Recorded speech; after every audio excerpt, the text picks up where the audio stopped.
Okay, so we've now started the recording and we're underway with the Locked On monthly webinar. This first session will be looking at the setup of your account, particularly focusing on the engine, where we're going to look at templates and our DNA in a fair bit of detail. First of all, just some general housekeeping around your account. So your name at the top right, My Details, is really important to make sure that you have all of your correct information added in here. Most of this is set up when LockedOn sets up your account or sets up your user profile, but the information here will directly transpire into your signature. So in the signature area, it's going to have kind regards, all your details and your logo, and you can control certain things here by turning things on and off and then saving that. Now, also over on the right of your My Details, you have the settings, and this allows you to set up some settings around your account. So the main things you want to do is, if you're a selling agent and you're using the vendor portal, you want to turn this on so it sends you an alert when someone logs into the vendor portal. The disable infinity initial inquiry filter is more for admin people, for when they click on inquiries, they'll be able to see the whole office inquiries instead of their own. And then the properties module is how you want to see your properties, what layout, and what properties you want to see when you first load it. So if I click properties on the left, it's loading the listings. So I've got 9 properties there. So back into the My Details, just check your profile. It'll show you your signature and make sure you've got your settings configured there of how you want your account to work. Now, if you're an admin user, you'll see the office area. Again, all of this will be set up when you start Locked On. So most of these settings are all correct, but just check over anything in here for us. The settings area is how you can control how your Locked On account works. So there'll be things like here, how you can control, do you want duplicates? Do you not want duplicates? Do you want to share data? Do you not want to share data? Basically here in the settings, it's really set up for all of you when you start your account. And if you contact our support team and say, oh, we'd like it to work like this, or we'd rather it work this way, we can change some settings here. So if you're not sure of anything, don't really come in here and touch anything because all of it should be set up ready to work for your account. And if you've been using it for a while, more than likely everything in there is correct and running fine.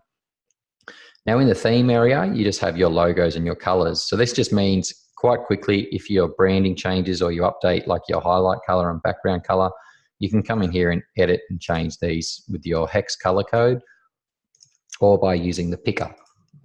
And if you need to upload a new logo, you can delete these and then upload new logos into each 3 of those sections.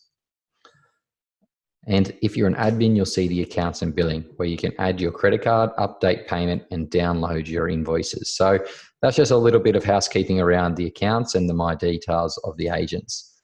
So back on the main screen, a lot of you are users that have been using it now for quite a while in your trial or Locked On for several months. You'll see down the left-hand side is all your databases, and we'll touch on these throughout today's 1-hour session we have. And over on the right, you have an actions, and when you're inside a record or a list, you see a send button. So these are really the 2 main navigational areas of the system. This will show you the data inside each of these areas, and then to add more data to those tables or to those databases, you can use actions, add, and if you want to send to the list you're looking at, you can use send. So this is my whole database. If I did send SMS, it's targeting everyone in that list who has an SMS or a mobile number that's valid. So that's just some things to point out. Databases, 2 main buttons you'll see throughout the system, actions and send. So to start off the first session, we want to really look at the engine. And we're going to spend a bit of time on the templates and DNA plans more than the rest below. So look, the rest below, I'm not going to go into detail and explain what they actually and how you do and add data to them, but just a quick scan or overview of these, starting at the marketing campaign items. This is where you would add every single item of marketing your business offers so that you can track this against listings and know how much they're spending on advertising their property. You can then produce a nice little invoice saying, hey, this is how much you've spent on marketing, this is how much you've paid us, this is how much you owed us. So if it's something you want to do in your business, you can contact our support team and learn more about that. There's also some training movies on it, but you do have to add every single item that has a cost that your company offers. Okay, now inside the engine, we have portal push, only for offices that are uploading to portals. Again, Locked On support team will set these up for you. When your portal contacts us, we will set it up, add your ID, and then you'll be able to upload, and we'll show you uploading in the listings section. Looking at customizations is where all your custom tags and categories will be designed and created. So here we have standard things that come in your lead source, clients, property groups, but you may want to come in here and add a new lead source. Okay, after you've added that, you may want to edit how you spelt it by clicking the edit option. And if you want to delete something, you can use the drop down arrow and remove it. So there's your standard lead sources. You'll have standard client groups in there. We're not saying that our standard ones are correct for everyone. You may want to delete all of our ones that you're no longer using or you don't think you'll use, and you can add your own. But this is where you control basically all of the drop downs that give you the ability to set some categories in the system, is the customizations area. Okay, if we look at the third-party contacts, this is a new thing that's been added. Third-party contacts is really an area of the database that we want you to start adding suppliers. Now, this could be a list of mortgage brokers, it could be painters, it could be builders, people that generally aren't clients of yours, but you may want to CC or include in an email to a vendor. So we would treat them as a third-party contact, not a real contact, not someone who's going to be selling or buying with you, but just someone who is maybe a supplier, a trade, it could be, like I said, finance people, just people that you may use to help you in your business or offer services to your clients. Now, if you click view, I don't have any, I've got one person in here, but you can use the actions option. If you go back to the engine, if you want to add a new third-party contract, you hit the add, and you'll then be able to add them into the system by clicking that option there. Okay, then we have solicitors. So solicitors is very similar to third-party contacts, except they have their own area. So when we're looking at our solicitors, we basically start with the firm, and inside the firm, we have all the people that work there. So if we go back into our solicitors and we look for Glenmore Conveyancing, we can see we have Danielle and Test. So if we knew that there was another person in there called John, we could add the contact and put John in here with all of his emails and phone numbers. And that means that John is under the banner of that Glenmore Conveyancing. So the way to add solicitors in the engine, if you're looking at solicitors, you come into the solicitors option and you search first if that firm has been added. If it has been added, you can go, okay, well, the office is already there. I now want to add a new person to this by hitting add contact. If you don't find the solicitor firm there, you can go actions, and then you can use the option add solicitor to add a new firm and the first person that you're going to be working with inside that firm. Integrations are just the tools or other apps that we connect with. So obviously Domain and REA are the big ones there.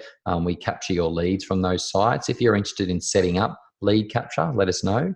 We can actually process all your buyer inquiries from REA and Domain, and then we can also trigger off auto response emails to them, which send to the buyer saying, thank you, we've got your inquiry, here's some details on the property. If we have time today, we'll be looking at some of the setup of that. Now, HomePass is the official home open app of LockedOn.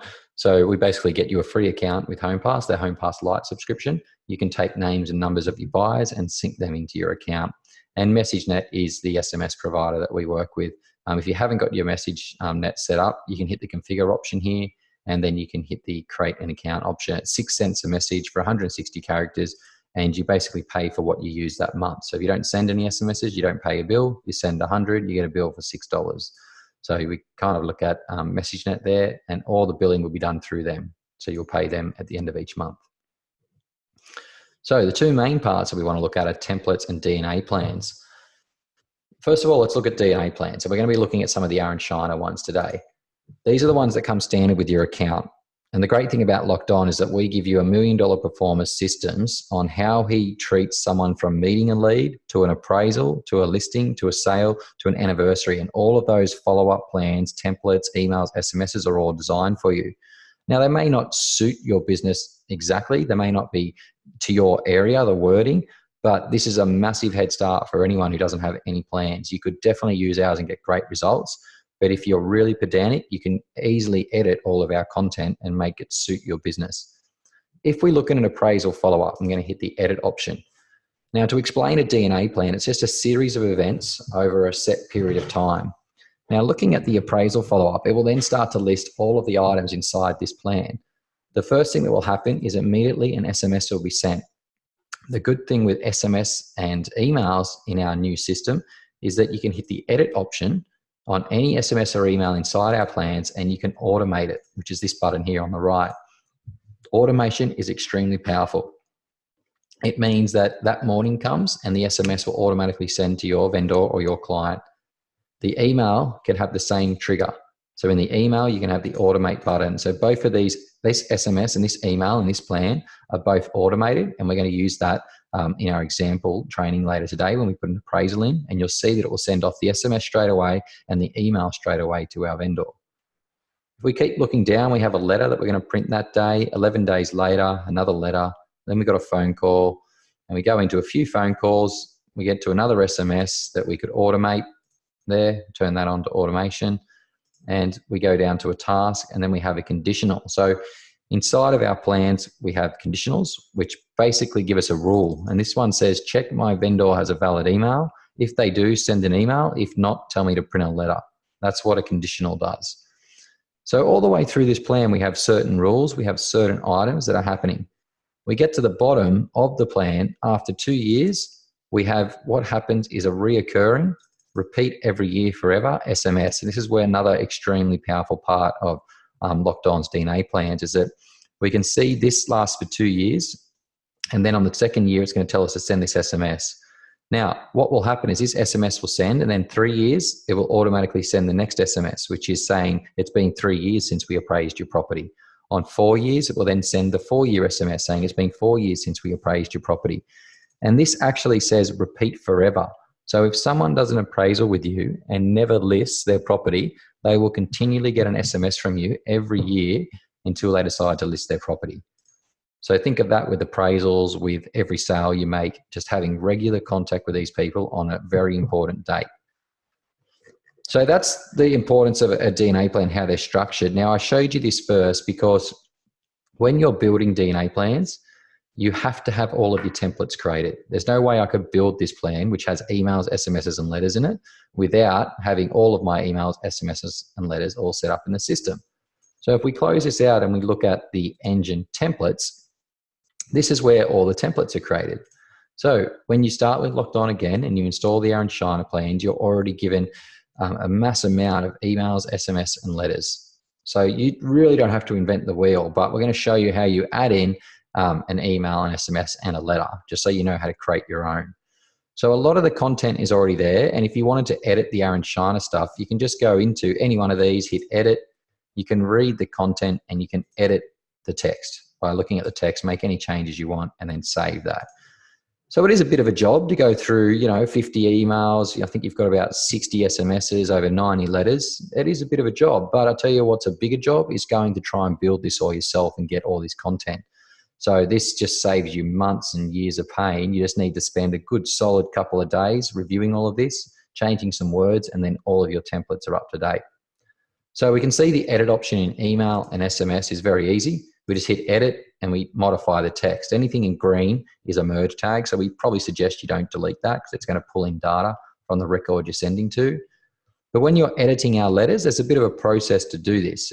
If you come back to this recording and you really want to go through your letters and do it, this is the steps that you'll do. So you'll be able to come back to this, watch it, and just watch this particular part. So there is 90-something letters in the system. All of them are set up to be very generic to work right across Australia and New Zealand.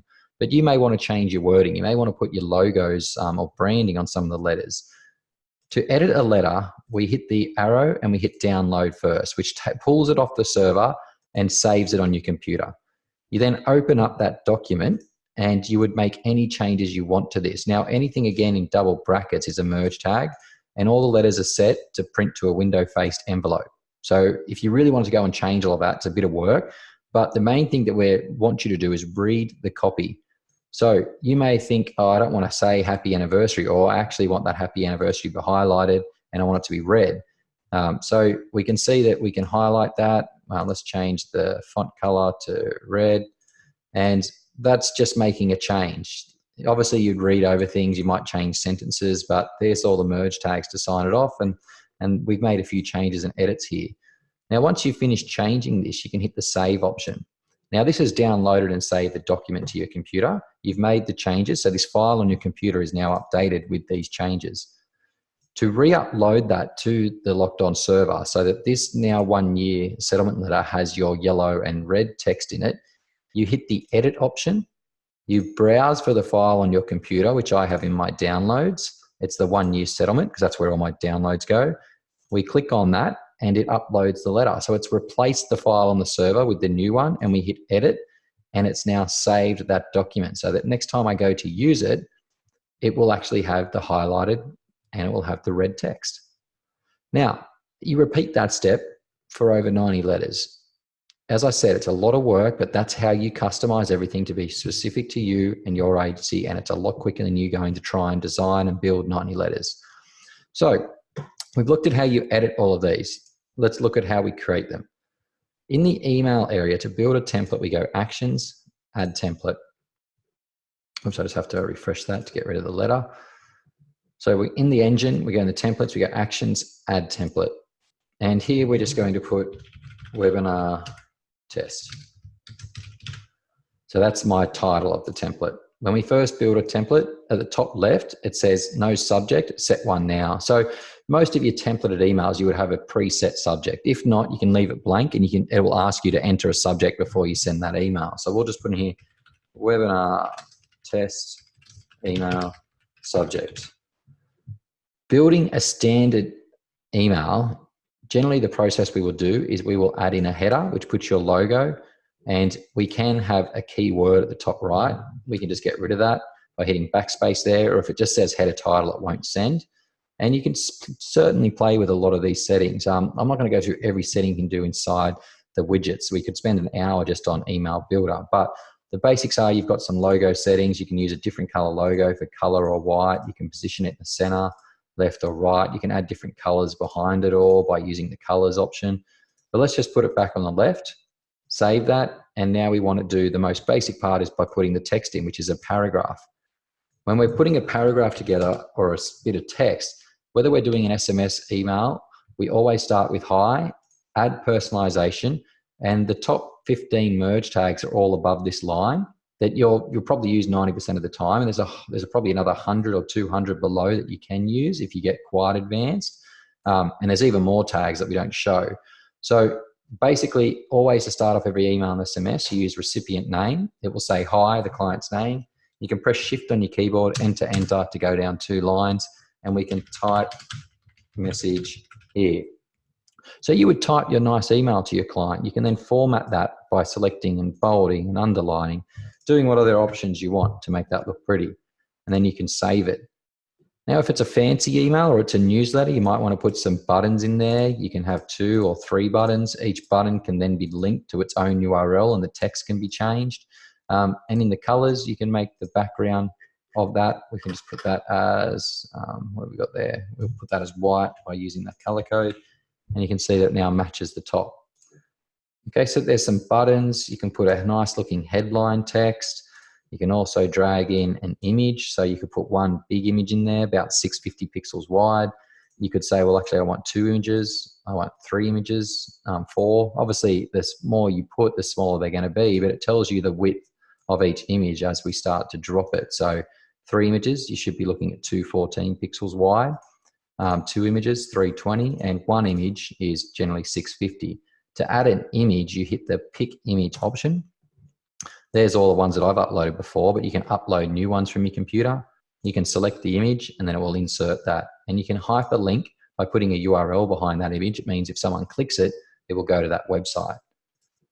Okay. And also another thing you may want to do in here is put in an article. So articles are really nice on most of your templates to say, well, look, here's a heading, here's some summary, and here's a button to find out more with an image. So if you were creating a nice buyer follow-up email, you might have an article below that says, do you need finance? And it gives a little paragraph, and then it says, contact our finance people, and a button goes to their website. So there's heaps you can do with articles, images, buttons. Just get creative with it. There's heaps of different colors, options, layouts. There's been some really great ones that we've seen creative, some LockedOn users using those basic widgets you have over on the right-hand side. So a simple email, majority of the ones you create will look like this: header, text, and then we save that. With an SMS, let's create an SMS. So we go Actions, Add Template, we select SMS, and we're just going to call this Webinar Test. Oops, spelled that wrong. Okay, we hit Add. SMS is so easy. All we do is type the text, hi, we put in recipient name, and we type your message here. So that can be anything.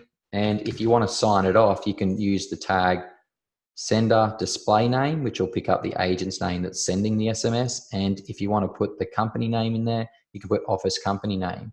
So here we have, hi Billy, type your message here, office company name, and the sender display name there. So we've got all the tags we need, which we can save, and that's an SMS, how simple they are to create.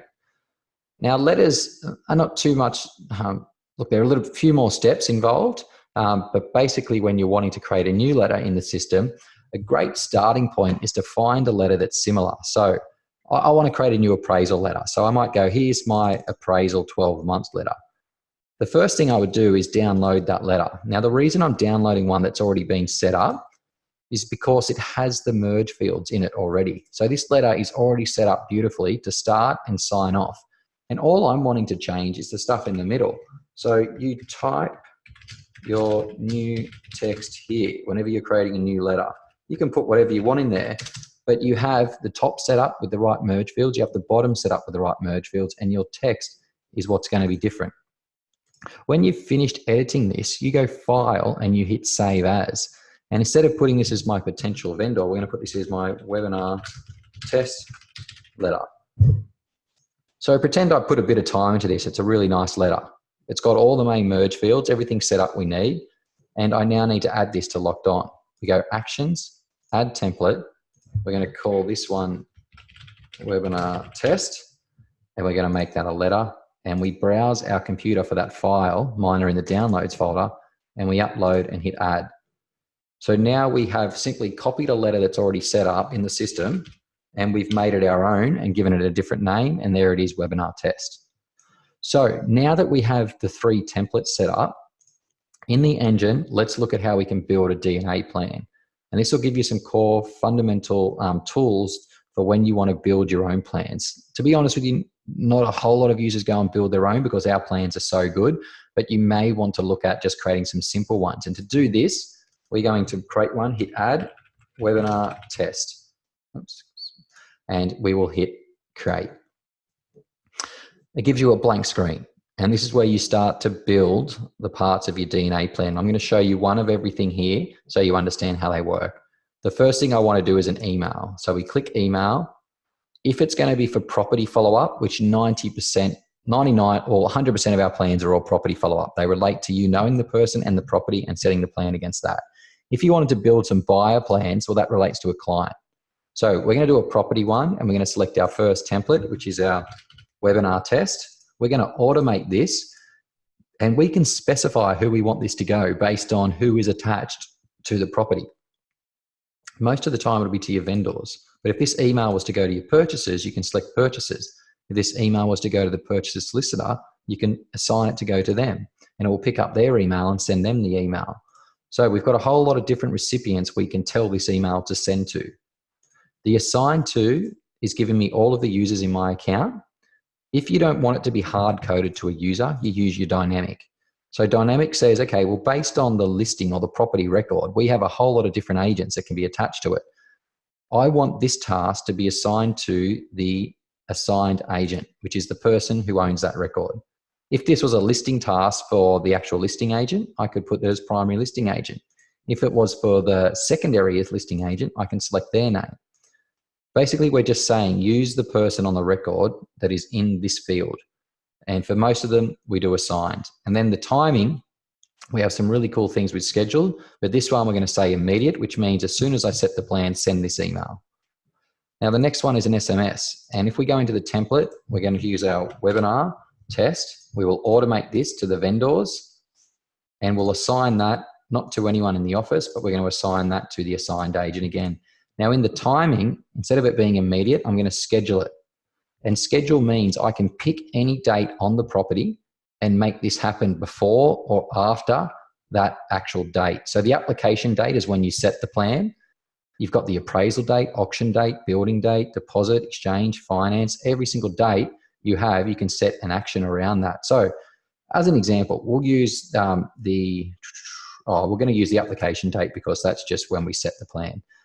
And I can do this before or after. So application date means I'm setting it now. I want to make this happen 1 day after, or I can say 1 week after, or 1 month after, or 1 year, or you've got 1 minute or 1 hour. So I've set this SMS to automatically be sent 1 hour after I set this plan.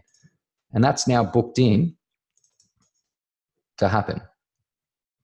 So we can see that there in the schedule. I put before, I'm going to say after, sorry, and we'll make that 1 hour after. So the next is a phone call. So phone calls are really easy. You can set up phone call templates, but we just pick who it's going to. We assign that to someone. We'll use the assigned agent and the timing.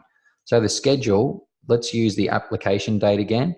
We'll do after, and we'll say 2 weeks will be our next phone call. So you can just see how I'm using the different options there. Okay, now a task, really simply a task is just telling you to do something. So I might have the recipients being the vendors, assigned to being the assigned agent, the timing from a schedule, let's put it after, and we will then say 1 month. And you can put notes in here about this task. So you can do that with phone calls as well. So this will be organize gift pack. And we can hit the save. We'll put a task name, gift pack, and then we can hit save. And the final one is a letter. So in the letter, we can select any letter. We use our webinar test. We can't automate letters, but we're going to send it to the vendor. The assigned to will be the assigned agent, and the timing, we're going to schedule this from the application date to happen 1 year after. Just showing you a whole variety of things there. Now, let's look at the conditional option. The conditional is an extremely powerful tool, which basically says check this rule and then do something based on it. So you have a whole lot of different people you can check. If we're building a vendor follow-up, we can say vendor has a valid mobile, and we're going to use that rule. So based on the vendor having a valid mobile, we have a success option, which we're going to say send SMS, and we have a failed option, which we're going to say do a phone call. So the landline. So if we look at the SMS in the templates, let's use the webinar. We're going to automate this and say if they have a mobile, send this to the vendors. The assigned to will be the assigned agent, and we're going to schedule this to happen from the, let's say, 7 days after.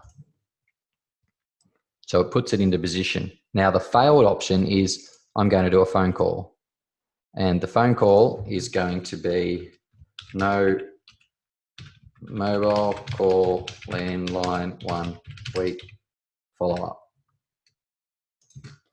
And the template, we don't need one, but we're going to use our vendors as the recipient. The assigned to, assigned agent, and the timing will be scheduled after 7 days. You've got to match the other one and hit save. Okay, so now we can see a condition. Do they have a mobile? Do an SMS automatically. If not, tell me to call them. Really powerful stuff throughout your plans.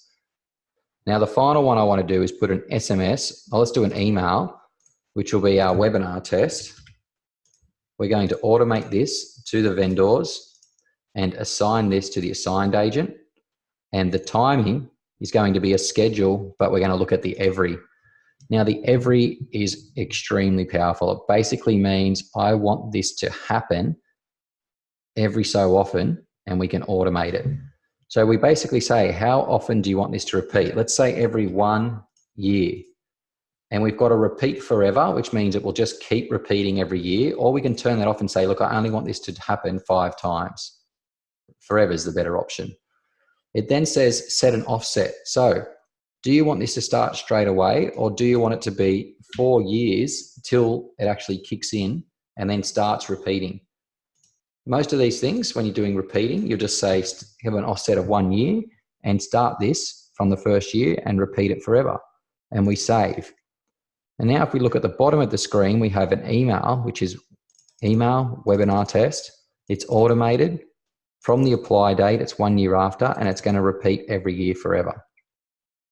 That's where repeating emails or SMSs are extremely powerful for all of your anniversary, sold property, DNA plans, and appraisal follow-up plans. You never lose contact with anyone, and they're always getting an email or SMS from you every year on the date they bought, sold, or had an appraisal. And all of our plans are set up for that already. You just need to turn the automation on. So hopefully you've seen a bit in depth of the two sort of most important parts in Engine, which are your templates and your DNA plans. The one thing that I want to get across to you is that all your templates must be created first before you can even look at building your DNA plans. Okay, so you've seen some of the tools that you can use for creating DNA plans, how you build your templates, and you can always come back to this part of the recording to look at how you do these, and just pause and rewind and watch over that.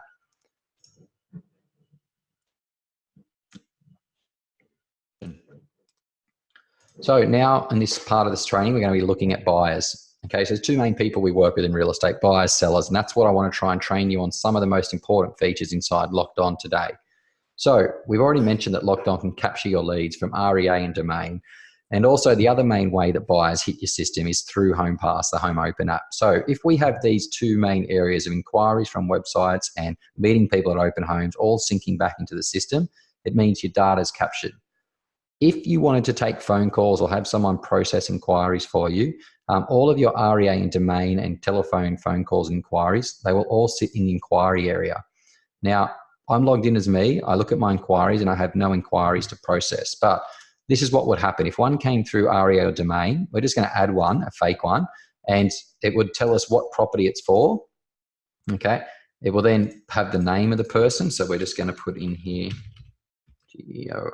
George Smith. Okay. We'll put in his email, gsmith@lockedon.com, and we can then add in a phone number. And all this is captured automatically if it's coming from REA domain. Okay. Now, we can see here the date that they inquired on a property, the referral source, we'll just say it's domain, and any notes, when can I see this? So if this was an inquiry from domain or REA, this is what will happen. You'll log into your account. You'll be looking at the main screen. It tells you one inquiry needs processing. Over on the left, you see the inquiry. So for each agent, you will see an orange dot appear when you have an inquiry to process. This is your goal, is to really have all these inquiries processed so there's no orange dot there at the end of each day. So a leads come in, you would get the lead from email from REA domain still on your phone. You may have called them out on the road, but you need to come back into LockedOn and process this. So by hitting the process option, we're going to choose to work with the client and create them as a new one, or we archive it, which means, no, I don't like the person, or they're fake, or I couldn't get through to them. So creating a new person, when we hit this, we'll check the database for that number or that email. And if they exist, it will match them and add the inquiry to them. So if we hit the process inquiry option, it hasn't found a match because I know that this is a new person. We could see the date was created for this active buyer. And because they know it's an inquiry, it's taken us straight to the buyer criteria section. So if I was speaking to George and we said to George, look, what are you looking to buy? How many bedrooms, bathroom, cars? We would start to enter those details here. So beds, bath, car, property types. Okay, might be looking for a house, apartment. We select our suburbs. It might be Dolls Point.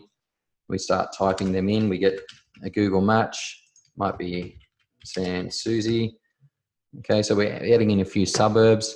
We then put in a price range, go up to 3 million, and we update that.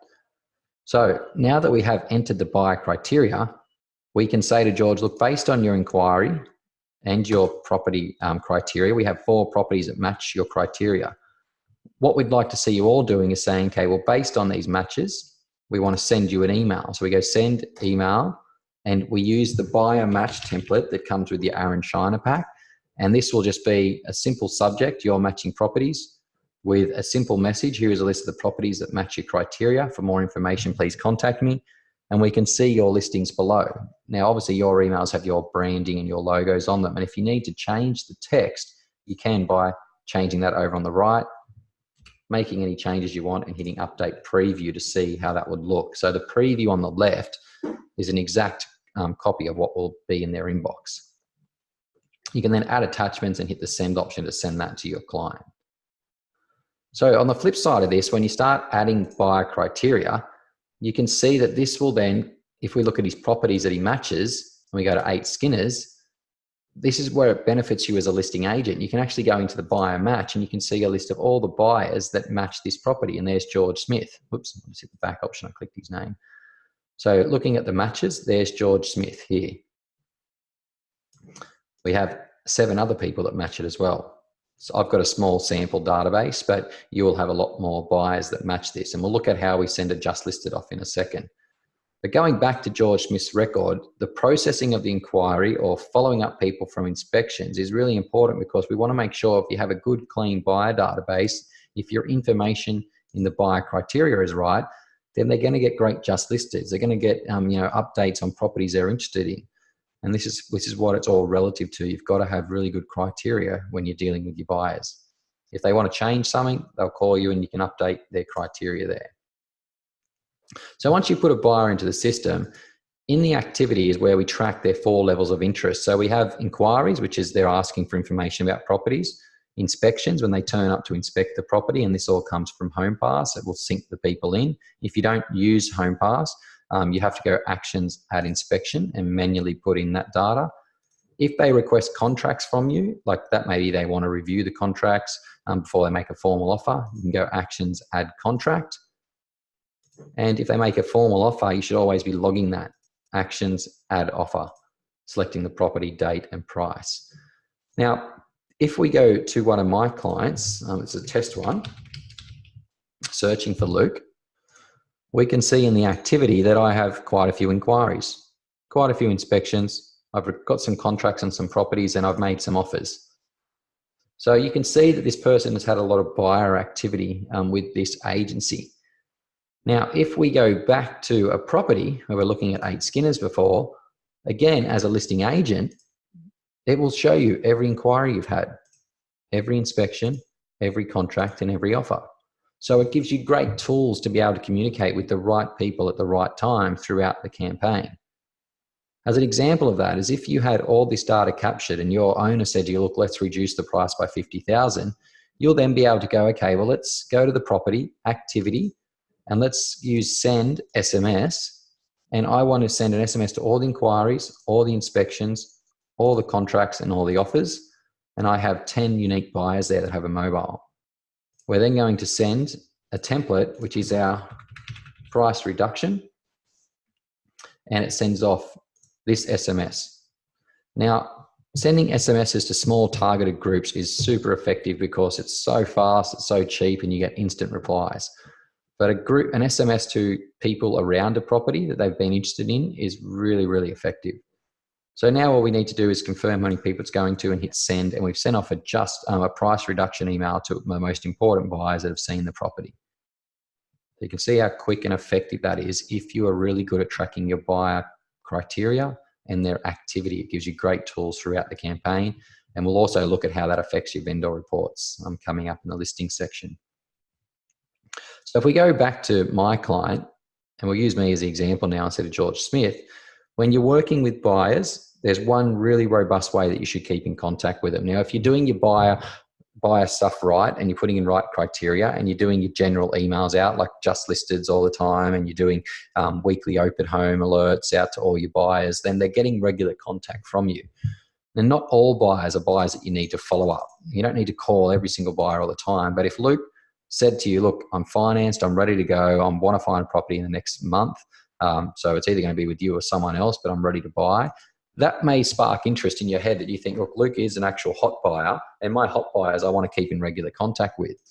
So in the actions option, if you do meet a hot buyer, I would always suggest this. You hit the create task option, you use the phone call button, and you select when you want to complete that. And let's say next week I want to speak to him.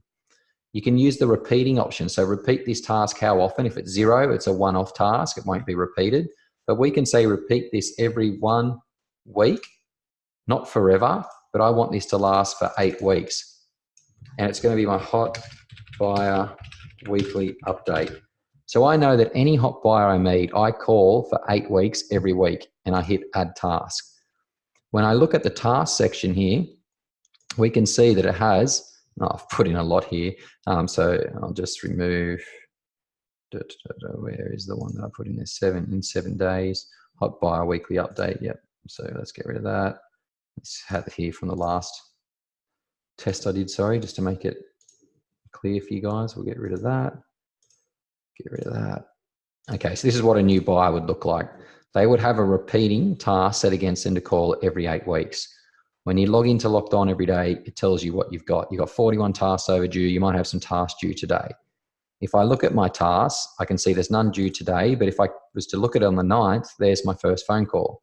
So one to Luke, which I then can hit complete, and I can see any of his notes, what tags he's in, any notes I've left to him before. I can call him and then write a new note as an example, and then I can complete that call.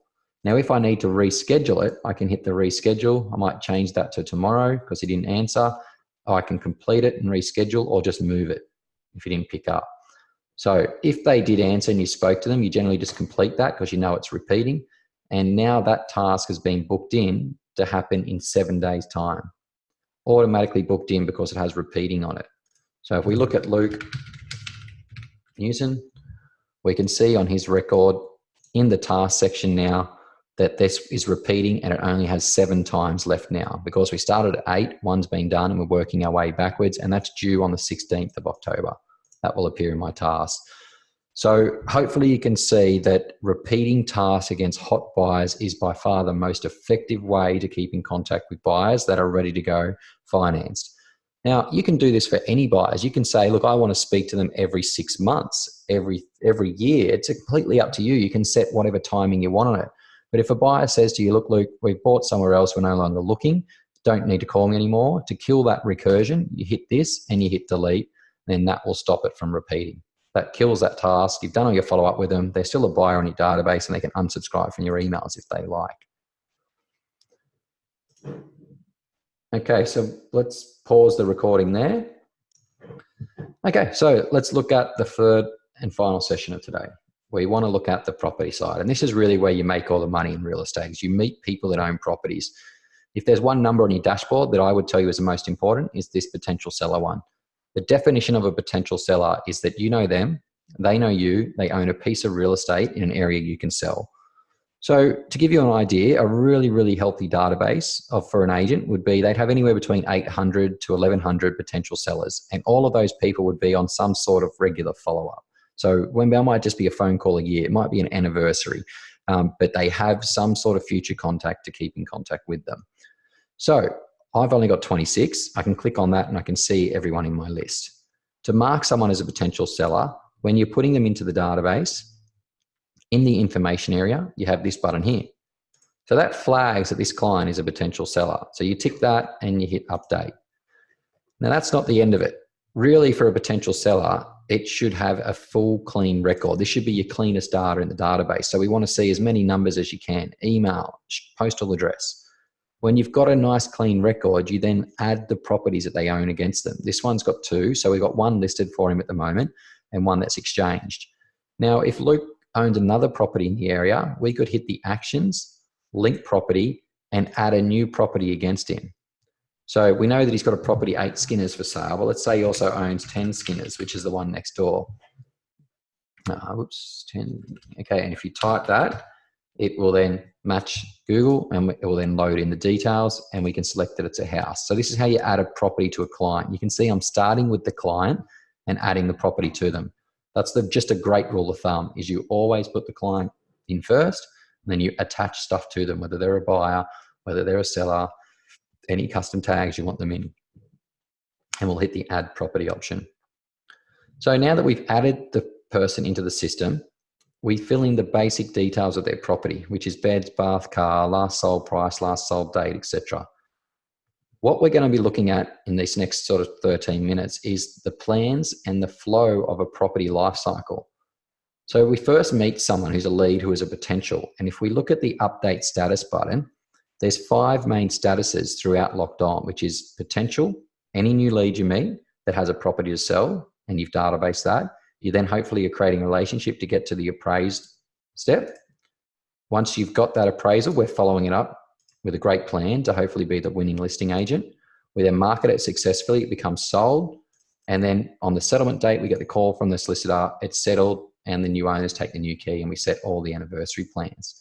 So let's look at how we add plans throughout each stage here. In the potential, we now fill in all the information that we can. I'm not going to go through data entry with you today, it just eats up too much time.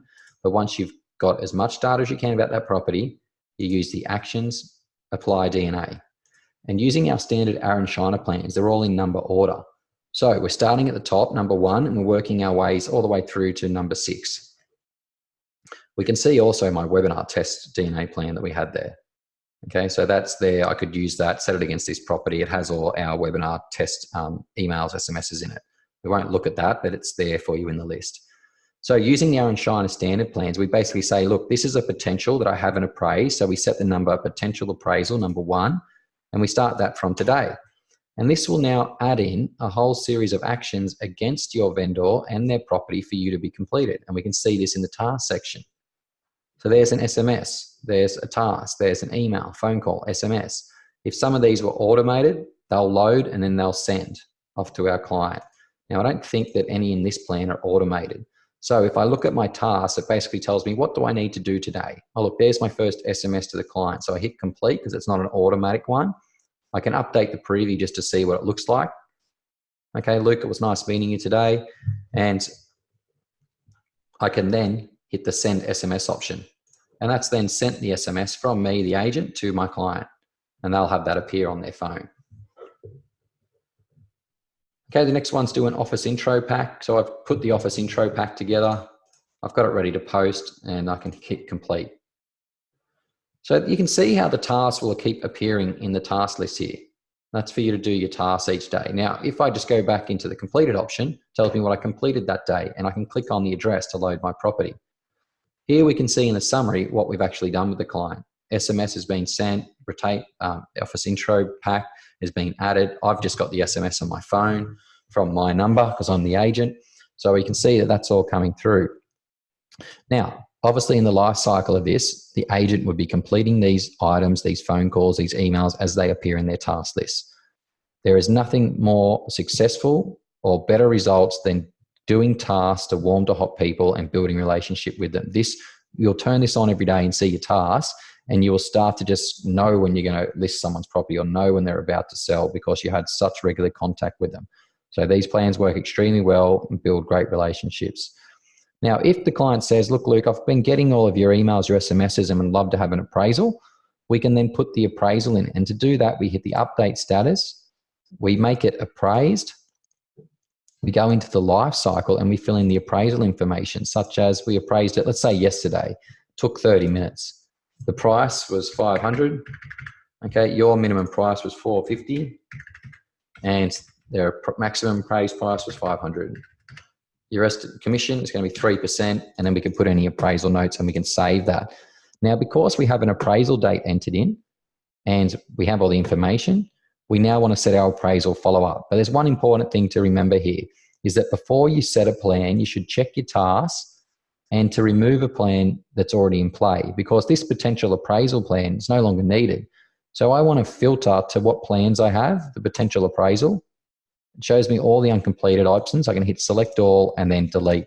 And that will get rid of all of those items inside that plan. So now that they're cleared, I can set my appraisal plan. So I hit apply, I hit appraisal, and I set that plan. Now this one, I want to show you something. This one actually had an automatic SMS and email in it straight away. So it set the plan and it's got the SMS here and the testimonial videos. So if we go back to the summary, okay, so SMS straight after appraisal has been sent because it's in my summary. So let's look at the tasks. I just got it on my phone and we will go into the completed option. So SMS straight after appraisal sent, appraisal email sent. If we look at my inbox, okay, we can see there's my new inquiry alert. We can now see here's my testimonial. So the first email that goes to my clients after an appraisal is one that we put in your system. And it basically says, here is my last 3 testimonials that you need to put in. But this is just showing you that it's got my branding, my logo, my testimonials, and that was automatically sent. I didn't have to do anything. Now inside this plan as well, I automated the 6-month SMS. I automated the yearly SMS. So those things will automatically fire in 6 months at 2:53 p.m. and in a year at 2:53 p.m. That's how it works. So when you set the plan, they will send at that time. Now, the other things like letters, all you need to do is hit the complete option. It will merge the letter in Microsoft Word. You then download that file, you print it, you can sign it, you put it into your envelope and you send it off to the client. And we can see mail merge will work perfectly. Addressed to me at my property at 56 Malua Street, and it's referencing my property 10 Skinners. So letters are very easy, as you can see, all Microsoft Word files. So against this appraisal, you've now got a really, really robust follow-up plan so that you hopefully never lose an appraisal. Now from here, hopefully you win this appraisal and you get the listing. At that stage, you would update the status to listed, go out and sign up the agency agreement. You would come back into the office, select all, and you clear, instead of select all, you filter to your appraisal plan. You select the items inside that appraisal plan, and then you delete them because we no longer need that follow-up appraisal. You've listed it. Now in the life cycle listing, you'd fill in the method, you would fill in the dates, you fill in the listing agents, your price guides. Now once you have everything on this particular property listing field in, you would go actions, apply DNA, and the new DNA checklist is what we call awaiting contracts. Now in some states and countries, you don't have to await your contracts, you write your own. Doesn't matter, just think of this as your new listing checklist. That's all it is. It's just telling you the basic things to do to get a property ready to go to market. And then it will only work if you have a listing and an expiry date set. So if I hit apply, it will then add all the items for that plan. And inside the task, we can see there's a whole lot to do just to get this property ready to go to market. Okay, heaps of letters, SMSs, emails, contact solicitors, etc. Okay, so when we get a listing, also inside the life cycle, the sales advice, we can select our vendor solicitor. You don't know your purchaser solicitor yet, but you probably do know your vendor solicitor within that first week, and you can save that. Okay, so the listing's on the market, and we have an option here in the listing section called date launched. And generally we track this based on when you first advertise the property, whether it's in the paper or the newsletter. We can basically, in paper or online, you can say that, look, we launched this on the 14th. Now on the day that you launch the property, Aaron Shiner has a vendor management plan that you would set from that date. If you may have your own vendor management down packed, but in the actions, you can see here we apply DNA. If you want a really, really nice vendor management plan, it's this one, 3.1, private treaty gone live. And we set that from the closest Monday. So if it was today, I might set it from that Monday, or you'd set it from the next one, the 7th. And it's got a whole lot of things for you to keep in contact with them on a regular basis throughout that campaign. Okay, so when you've got a property and all the marketing in, let's just leave this property 10 Skinners and we'll go into one of mine here. Looking at 8 Skinners, we can see it's a listing. I've got the photos in the marketing, in the details all written, the images added, we've got some open times, and we can upload that to portals by going to portals, current, selecting what ones we want, and then clicking upload. That's as simple as the upload is. But how do we launch this? So we go into buy a match and we can see it has 8 matching buyers. We want to send a just listed off. So we go send, email, one of your standard templates you get is a just listed, and it will then load in the property details, just listed at the top. It's sending off to our 8 or 800 buyers with all the photos, the marketing, the details, listing agents, and we can then go down the bottom and hit send. And that email is then being sent off to all our buyers, letting them know that it's a new property. Okay, we always try and get you to send off your just listed email before you send it live, just so your buyers get that window of opportunity to see the property before anyone else does. Now, let's pretend this property's been on the market for quite some time, and we now have a purchaser linked to it. So in the life cycle, in the sales advice, this is where we would have the under contract date, who sold it, what price. We then pull in any of these fields we need to, and we link the purchaser's solicitor. To link the purchaser, I'll just delete this one. You have an option here on the right where you hit add purchaser, you select for their name, you search for their name, and you hit link, and it links the purchaser. So when you have a sale, you generally would have all of these options on the right field in, because every party needs to be entered in: vendor, vendor solicitor, purchaser, purchaser solicitor. Now at this point, we would then say, okay, well, we're going to update the status to exchanged. It's actually exchanged now. And that's when we set our exchange DNA plans. The day that it goes sold or exchanged or unconditional, you go actions, apply DNA, and you set one plan, which is number 5.1 for your vendor. You set that, and then you come back in, actions, apply DNA, and you set one for your purchaser. Now, the reason that it's separated is that the vendor may be dealing with agent A and the seller may be dealing with agent B. So these tasks will apply to the listing agent and the selling agent to keep in contact with their clients around this sale. And these plans are designed to make sure that it's a smooth transition from exchange to settlement, where a lot of sales can, get messy because we forget about people, but there's a lot of nice contact emails, regular SMSs, checking up with solicitors to make sure the sale's all still happening. Now, if that all happens smoothly and you're checking your tasks, what will happen is you'll get a call from the solicitor which says, congratulations, the property is now settled. Now, this is generally admin that does this, but this is the final piece of the puzzle. The admin will come into LockedOn and they have got the call or the email and they update the status of this to settle. When they update the property to settle, this is the final part where we transfer the property to the purchaser because they can now come and get the keys and take ownership of it. So to transfer the property, this is a really cool workflow. You have this button here called Transfer Property. You click Transfer Property and it gives you a whole series of questions and it will then run through a schedule of events to move this to the new owner. So the first one are your seller questions. Do you want to remove all uncompleted tasks against the person, the vendor? So we'll say yes. Do you want to assign a new DNA plan for your vendor? Now, the DNA plan you set for your vendor is settled vendor. It means that you will be in contact with them yearly, your vendor you sold the property for, to see how they're going. And it's just a regular phone call or SMS to them once a year. You never know who they're going to know in the area, and it might be worth your while just to keep in contact with them, even if they've moved out of the area. If you don't want to do that, then you just turn that off. But I'm going to keep in contact with my vendor from the date that they sold the property. And if I know that they've moved somewhere else, I can update their address. If that was an investment property they're selling, you can leave their address there and you can add them into any tag. So I'm just going to remove that tag. Now let's say everyone who I sell for, I put them in my VIP list. Now you've got your purchaser questions. Do you want to create a property assigned to the purchaser? Yes, we do. This will clone the property and assign the purchaser as a new owner. Now we assign a DNA plan for them, and that's going to be 6.2 or 3. Are they a live-in or an investor? So we're going to say Dave's living in this property.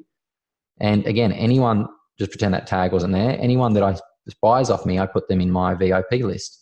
So you may have your own tags that you want to add. That's why that's there. But you'll see your own tags in that list.